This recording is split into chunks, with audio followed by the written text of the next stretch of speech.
രഘുനാഥ് മേനോനാണ് മത്സരിക്കുന്നത്. അയ്യന്തോൾ ഡിവിഷനിൽ ശ്രീലത എത്തി. സിവിൽ സ്റ്റേഷൻ ഡിവിഷനിൽ അഡ്വക്കേറ്റ് സിദ്ധാർത്ഥ്. പുതൂർക്കാവ് പുതൂർക്കര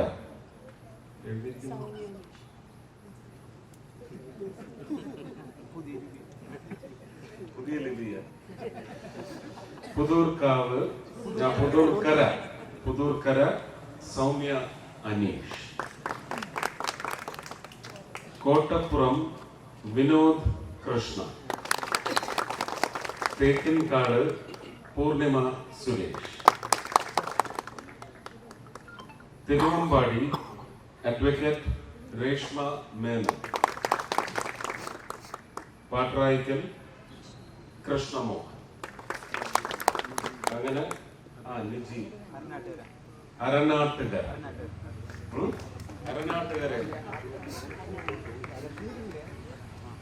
അത് ശരി.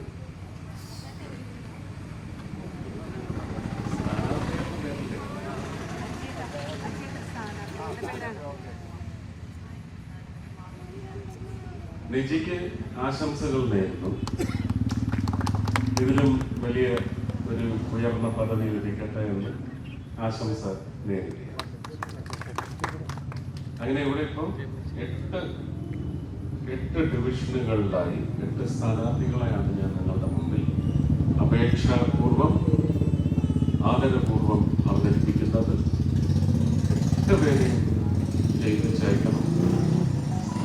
ഒരു 30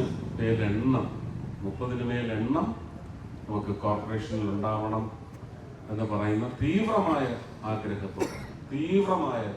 ആഗ്രഹത്തോടെയാണ് ഇച്ഛയോടെയാണ് ഞാൻ നിങ്ങളുടെ മുമ്പിൽ വന്ന് ഇനിയും ദിവസങ്ങളുണ്ട് വിലയിരുത്തണം.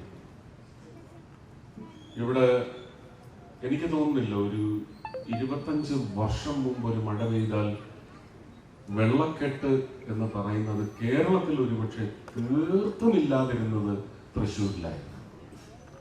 ഇന്നൊരു ചെറിയ മഴ പെയ്താൽ ആ വിഷയം എന്ന് പറയുന്നത് തൃശ്ശൂർ ജില്ല മാത്രമല്ല, ചേറ്റുവ പുഴ വഴി അങ്ങോട്ടെത്തുന്ന കടലിലേക്ക് ചേരുന്ന വെള്ളം വരെ ദുരിതം പകർന്നാണ് പോയിക്കൊണ്ടിരിക്കുന്നത്. ഇതിനെ സംബന്ധിച്ചൊക്കെ കോർപ്പറേഷൻ നമ്മുടെ വശത്തായിരിക്കണം എന്ന് പറയുന്ന അത്യാവശ്യകതയുണ്ട്. അതെല്ലാം നടപ്പിലാക്കിയെടുക്കുന്നതിന് കൂടുതൽ പദ്ധതികളെക്കുറിച്ചും ഓരോ ഡിവിഷന്റെയും പോരായ്മകൾ മനസ്സിലാക്കി അവിടുത്തെ വിഷയങ്ങളിൽ ഇടപെടാനുള്ള ഇച്ഛാശക്തിയും ആർജവവും സംഭരിച്ച് നിങ്ങളുടെ ഹൃദയത്തിൽ ഇടം നേടാൻ ഈ 10-ാം തീയതിക്കുള്ളിൽ ഈ 8 പേർക്കും കഴിയണമെന്ന് മാത്രമാണ്. വളരെ അധികം നിങ്ങളെ ഇംപ്രസ് ചെയ്ത് അവർക്ക് സത്യം മാത്രം മുൻനിർത്തി വെറുതെ ഇവരെയും കുറ്റം പറഞ്ഞ് നടക്കാതെ നമുക്കെന്ത് ചെയ്യാൻ കഴിയും നിങ്ങൾക്ക് എന്ന് പറയുന്ന അവരുടെ ഓരോ ഡിവിഷനിലെയും ഒരു പുതുചിത്രം അവർക്ക് ഹൃദയത്തിൽ രചിച്ച് നിങ്ങളുടെ ഹൃദയങ്ങളിലേക്ക് എത്തിക്കാൻ കഴിയട്ടെ. അത് യാഥാർത്ഥ്യമാക്കാനുള്ള അധികാരം നിങ്ങൾ അവർക്ക് എല്ലാവർക്കും നൽകണമെന്ന് മാത്രം അഭ്യർത്ഥിച്ചുകൊണ്ട് ഒരിക്കൽ കൂടി ഈ വിരൽ അമരുന്നതിന് മുമ്പ് മാറാത്തത് ഇനി മാറും എന്നല്ല നിങ്ങൾ പറയേണ്ടത്. ഇതുവരെ മാറാഞ്ഞത് ഇനി ഞങ്ങൾ മാറ്റും എന്ന് നിങ്ങൾ നിശ്ചയിച്ചുറപ്പിച്ച് ഈ വിരൽ അമരണം താമര ചിഹ്നത്തിൽ എന്ന് ഞാൻ പ്രാർത്ഥിക്കും, അഭ്യർത്ഥിക്കും, അപേക്ഷിക്കും, ആഗ്രഹിക്കും. ഞാൻ നേരത്തെ പറഞ്ഞ തീവ്രമായ ആഗ്രഹമാണ്. അത് സാധിച്ചു തരണമേ എന്ന് അഭ്യർത്ഥിച്ചുകൊണ്ടാണ്. 45 ഡിവിഷനുകളിൽ ഞാൻ പറഞ്ഞോട്ടെ, 45 ഡിവിഷനുകളിൽ എൻ്റെ കലുങ്ക് അതുപോലെ തന്നെ SG കോഫി ടൈംസ് പരിപാടിയുമായി ബന്ധപ്പെട്ട് ഇലക്ഷൻ പ്രഖ്യാപിക്കുന്നതിന് ഇലക്ഷൻ പ്രഖ്യാപിച്ച് കഴിഞ്ഞ് ഏതാണ്ട് 4-5 ഡിവിഷനുകളിൽ പ്രചരണം നടത്തിയിരുന്നതാണ്. അതുകൊണ്ട് തന്നെ ഒരു MP എന്ന നിലയ്ക്ക് എൻ്റെ പ്രചരണത്തിൻ്റെ എല്ലാ പങ്കും ഞാൻ നിർവഹിച്ച് കഴിഞ്ഞിരിക്കുന്നു. എങ്കിലും ഒരു അവസാന ഓട്ടം എന്ന് പറയുന്നത് അനിവാര്യമാണ്, എനിക്കറിയാം. അത് ഞാൻ ചെയ്തിരിക്കുന്നു. ഇനിയും പാർലമെന്റ് തിങ്കളാഴ്ച തുടങ്ങുന്നത് കൊണ്ട് പാർലമെന്റിൽ പോയി ബഹുമാനിയായ രാഷ്ട്രപതിയുടെ കൂടെ തിരുവനന്തപുരത്ത് നേവി ഡേ സെലിബ്രേഷൻ കഴിഞ്ഞ് തിരുവനന്തപുരം കോർപ്പറേഷനും ഇതുപോലെ കഴിഞ്ഞ തവണ നമ്മൾ ഭരിക്കേണ്ടതാണ്, എൻ്റെ പക്കത്തെത്തിയതാണ്. പക്ഷെ അവിടെ ചില നീക്കുപോക്കുകൾ രണ്ടുപേരും ഉണ്ടാക്കി. അതുകൊണ്ട് മാത്രമാണ് നമ്മൾ അന്ന് 35-ൽ ഒതുങ്ങിയത്.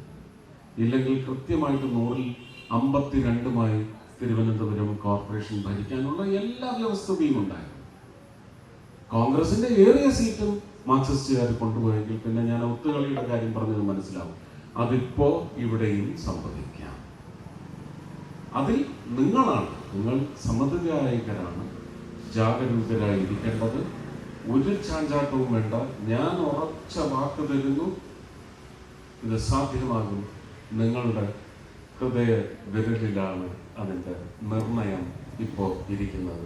ദൈവം എല്ലാവരെയും അനുഗ്രഹിക്കട്ടെ. നല്ല നിശ്ചയത്തിലേക്ക് എല്ലാവർക്കും ഒരിക്കൽ കൂടി എൻ്റെ സ്നേഹം. നന്ദി, നമസ്കാരം.